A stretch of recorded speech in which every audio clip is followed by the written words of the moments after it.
Americans returning from Ebola-stricken countries differently. He supported new guidelines from the Centers for Disease Control that do not require a 21-day quarantine for someone without Ebola symptoms. We don't want to discourage our healthcare workers from going to the front lines and dealing with this in an effective way. But states are still free to implement tighter restrictions, and the Joint Chiefs of Staff have recommended a different policy for the military.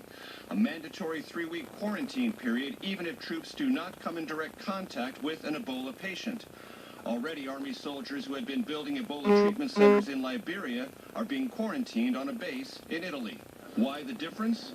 Soldiers have to follow orders, the president said, while returning healthcare workers have legal rights and should not be stigmatized. But we don't want to do things that aren't based on science and best practices, because if we do, then we're just putting another barrier on somebody who's already doing really important work on our behalf.